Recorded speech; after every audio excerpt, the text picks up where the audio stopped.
আসসালামু আলাইকুম টেকনিশিয়ান ভাইয়েরা। কেমন আছেন সবাই? আজকে আপনাদেরকে দেখাবো J4 প্লাস, J6 প্লাস বা J5 প্রো মডেলের মতো আ যে ডিসপ্লে গুলা মোবাইলের সাথে অ্যাটাচ করা থাকে বা ডিসপ্লে খোলা ছাড়া আমরা মাদারবোর্ডে সরাসরি প্রবেশ করতে পারি না। ওইসব সেট গুলা কিভাবে আমরা ডিসপ্লে ভাঙা ছাড়া বা একদম সেফলি ইজিলি ভাবে খুলতে পারি। ১ম এই আমরা হট গানটা মিডিয়াম হিটে সেট করে আমাদের হিটটা থাকবে হচ্ছে ২৫০ থেকে ৩২০ এর মধ্যে।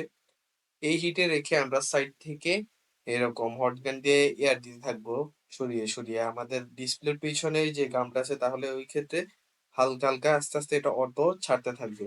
আমরা অনেকেই ব্যবহার করি যে ডিসপ্লে সেপারেটর মেশিন যেগুলা আছে, ওগুলা ব্যবহার করে থাকি।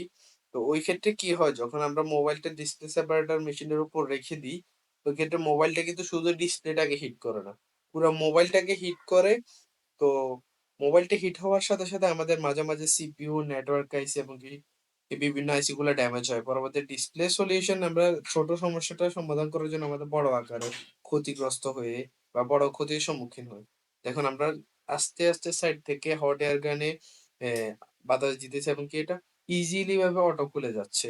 মানে একদম স্মুথলি ভাবে মানে এটাতে কোনো প্রেশার দেওয়া লাগতেছে না। একদম স্মুথ হ্যান্ডে কাজ করতেছি। সার্ভিসিং এর সবচেয়ে মেইন একটি গুরুত্বপূর্ণ জিনিস যেটি আমার কর্মজীবনে উপলব্ধি করতে পেরেছি। যত সুন্দরভাবে এবং কি যত আস্তে কাজ করা যায়, যত ফ্রেশ মাইন্ডে আস্তে কাজ করা যায়, তত আপনার কাজটি সুন্দরভাবে কাস্টমারকে বুঝিয়ে দেওয়া যাবে এবং কি কাজের ফিনিশিং তত সুন্দর হয়। দেখুন আমি কত সুন্দরভাবে খুলে নিতেছি। হ্যাঁ।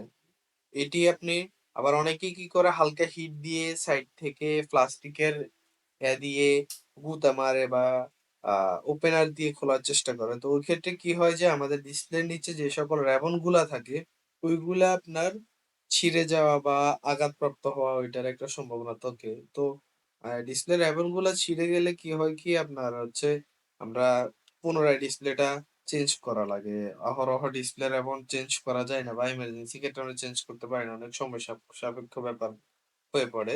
তো আমরা এই বিষয়টা খেয়াল রাখবো। কখনোই ওপেনার দিয়ে করব না।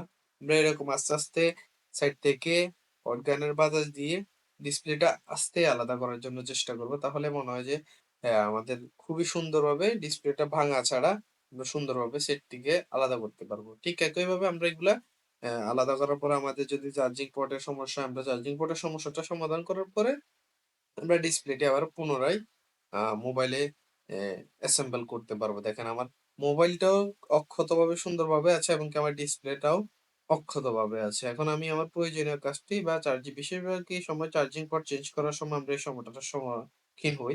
এটা থেকে আমরা বেঁচে যাবো। সো ধন্যবাদ।